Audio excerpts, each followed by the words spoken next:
asalaamu calaykum waraxmatullahi tacala wabarakatuhi wanaagsan daawadayaal meel kastoo dunida nagala socotaan waa habeenimo arbacaha bisha february ay sii gelayso 14 sanada 2024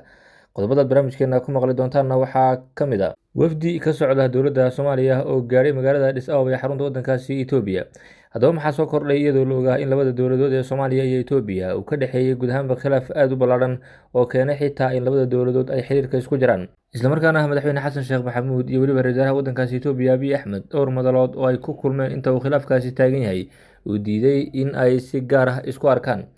Haddaba haatan wafdigaasi ka degay magaalada Addis Ababa saacadihii ugu dambeeyay iyo weliba qorshahooda iyo sababta arrintaasi keentay ayaan eegi doonaa, iyo weliba waxaa soo kordhay ma heshiiskii ayaa laga laabtay mise arrin kale ayaa xilligan soo kordhay oo dowladda federaalk ee Soomaaliya ayaa ogolaatay heshiiskaasi dhex maray Somaliland iyo Itoobiya.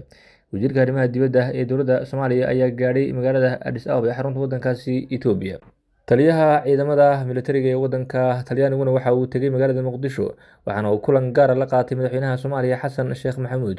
Talyaaniga iyo Soomaaliyana waxa ay wada wadaan qorshe ballaaran waxaana ay noqonaysaa guud ahaanba iskaashigii ugu weynaa ee Talyaaniga iyo Soomaaliya xilligan dhex maraya. Haddaba Talyaanigu maxaa ujeeddo ah oo uu ka leeyahay xilligan dowladda Soomaaliya oo la og yahay in guud ahaanba inta badan ay la xiriiri jirtay wadamada kale ee Mareykanka iyo Ingiriiska, balse Talyaanigu uu ahaa mid guud ahaanba aan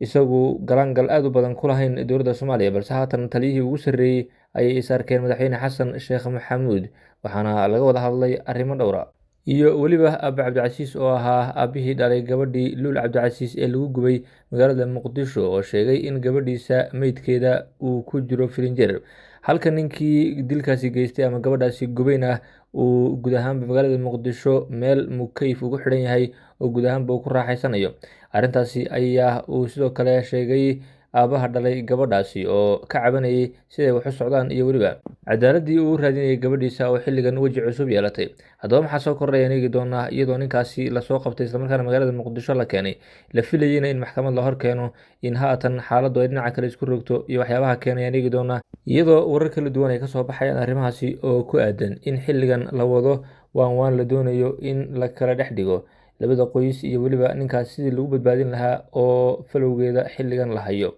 Arrintaasi oo ay ka biyadiisan yihiin guud ahaanba qoyska gabadha dhalay oo tilmaamay in si arxan daran gabadhooda loo dilay islamarkaana marnaba aysan ogolaan doonin waan iyo wadaxaajood midna, balse arrimahaasi ayaa ilaa iyo haatan dadku ay aad ula yaaban yihiin iyadoo la doonayay in 24 saacadood gudahoodba lagu hor keeno maxkamad ninkaasi oo arrinkiisa guud ahaanba baadhitaan rasmi ah lagu sameeyo oo halkaasi gartiisa laga qaado, intaas wixii ka dambeeyana la xukumo oo maxkamaddu waxay ku xukunto la fiiriyo. Haddana waxaa ninkaasi guud ahaanba lasoo qabtay maraan dhoweyn, balse ilaa iyo haatan waxa uu ku jiraa xabsi ku yaalla magaalada Muqdisho. Arrintaasi ayaan u cuntami weyday guud ahaanba qoyska gabadhaasi dhalay oo guud ahaanba gabadhii uu gubayna ilaa iyo haatan lama aasin oo waxay ku jirtaa firinjeer, waxaana laga dur sugayaa guud ahaanba ninkaasi iyo weliba maxkamaddu waxay ku xukunto. Qoysku waxay doonayaan in ninkaas iyo gabadhaas hal mar laysla aaso maadaama uu dhibaato weyn u geystay oo gabadhaasi guud ahaan falka uu geystay uu yahay mid aanan la aqbali karaynin, halka qoyska ninkaasi iyo weliba qaar ka mid a mas-uuliyiinta guud ahaanba xilligan magaalada Muqdisho siday xoguhu nagu soo gaarayaan ay isku dayaan in ninkaasi la badbaadiyo oo guud ahaanba laga reebo gabadhaasi, islamarkaana si loo badbaadiyo loo baahan yahay waqti dheer in la qaato si gabadhaasi loo aaso oo reerkaasi uu isaga caajiso, balse taasi waxay sheegeen in aan la yeeli doonin marnaba oo ninkaasi ay la sugi doonaan in maxkamad la soo taago maadaama lasoo qabtayba. Qodobadaas iyo qodobo kale faahfaahsan ayaad barnaamijka ku maqli doontaan saaxiibayaal, soo dhawaada. Aan ku bilownay waxaa saacadihii ugu dambeeyay magaalada Addis Ababa ee xarunta waddanka Itoobiya gaadhay wasiirka arrimaha dibadda ee dowladda federaalk ee Soomaaliya. Wafdi uu hogaaminayo Cali Balcad oo ah kusimaha wasiirka arrimaha dibadda islamarkaana haatan isagu wasaaraddaasi maamulaya maadaama uu is casilay wasiirkii wasaaraddaasi oo isagu ka qayb qaatay doorashadii maamulka Puntland, ayaa ilaa iyo haatan waxaa wasaaraddaasi maamulaya islamarkaana ah wasiirka ah Cali Maxamed Cumar Cali Balcad oo guud ahaanba wasaaradda isagu ka ahaa markii hore ku-xigeen, waxaana uu haatan hogaaminayay wafdi xildhibaano iyo weliba ka kooban mas-uuliyiin kale oo dowladda federaalk ee Soomaaliya u dirtay magaalada Addis Ababa.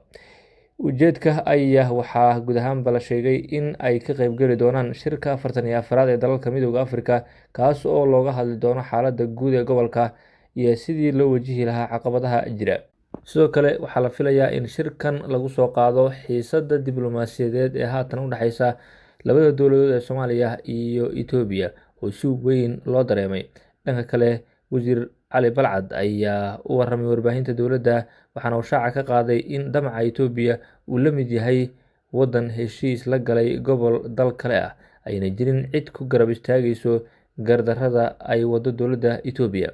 Waxa kale oo uu intaasi ku sii daray in dowladda federaalk Soomaaliya ay qaadi doonto hadba tallaabada ay Itoobiya qaaddo mid u dhiganta oo jawaab u ah.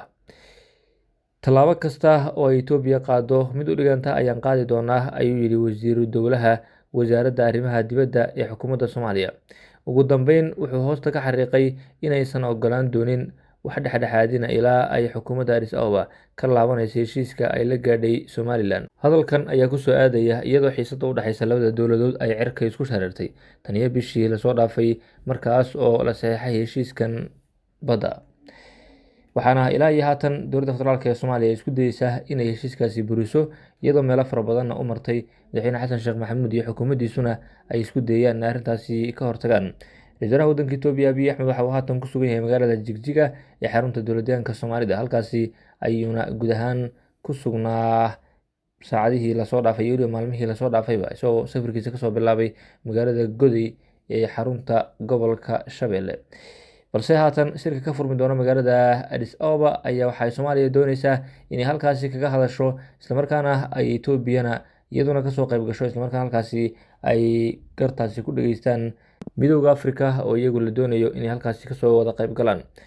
Waxaa madaxweynaha Soomaaliya xasan sheekh maxamuud uu sidoo kale isku dayayaa in guud ahaanba dadaalo diblomaasiyadeed oo uu sameeyey inuu ra-iisul wasaaraha waddankaasi Itoobiya ku qanciyo inuu ka laabto heshiiskaasi uu la gaadhay madaxweyne Muuse Bixi Cabdi, balse ilaa iyo haatan waa la kari layahay Abiy Axmed inuu guud ahaanba ka laabto heshiiskaasina waa uu ku adkeysanaya. Lama oga waxa guud ahaanba ay kusoo kordhin doonto wafdigan iyo weliba shirkan lagu qabanayo magaalada Addis Ababa, xaaladda ka taagan Geeska Afrika iyo weliba khilaafka u dhexeeya dowladaha Soomaaliya iyo Itoobiya. Dhinaca kale, haddii aan eegno, madaxweynaha Soomaaliya xasan sheekh maxamuud waxa uu saacadihii ugu dambeeyey uu kula kulmay magaalada Muqdisho taliyaha ugu sarreeya ciidamada militariga ee waddanka Talyaaniga. Kulankan oo uu ka qayb galay taliyaha ciidanka xoogga dalka Soomaaliyeed Sarreeye Gaas Ibraahim Sheekh Muxyidiin ayaa looga hadlay iskaashiga amni ee labada dal. Sidoo kale, madaxweynaha iyo weliba taliyaha ayaa ka wada hadlay xoojinta wada shaqeynta, doorka dowladda Talyaaniga ee dib u dhiska iyo weliba tayeynta ciidamada qalabka sida, taageerada iyo garab istaagga dowladda Soomaaliya ee ku aadan dagaalka ay kula jirto argagixisada. Dhinaca kale, taliyaha ciidanka xoogga dalka Soomaaliyeed Sarreeye Gaas Ibraahim Sheekh Muxyidiin ayaa kulan kale oo gaar ah la yeeshay taliyaha ciidanka xoogga dalka ee Talyaaniga Generaal Cafo Dragon oo booqasho ku jooga Soomaaliya. Sarreeye Gaas Ibraahim Sheekh Muxyidiin, taliyaha ciidanka xoogga dalka iyo weliba dhiggiisa dalka Talyaaniga ayaa ka wada hadlay xiriirka iskaashi ee labada ciidan ee guud ahaanba dhanka tababarada iyo qalabaynta ciidanka xoogga dalka. Taliyaha militariga Talyaaniga ayaa ballan qaaday in dowladdiisu ay kaalin buuxda ka qaadan doonto tababarada iyo weliba dhismaha ciidanka militariga Soomaaliya. Taliyaha ciidanka xoogga dalka Soomaaliya ayaa kaga mahadceliyey dhiggiisa dalka Talyaaniga booqashada uu ku yimid dalka Soomaaliya, wuxuuna ku tilmaamay kaalin aan la hilmaami karin garab istaagga dhanka ciidan iyo weliba tan bulsho oo ay wadaagayaan labada dowladood. Haddaba, waxaa la sheegay guud ahaanba xilligan in dowladda Soomaaliya ay dooneyso inay hesho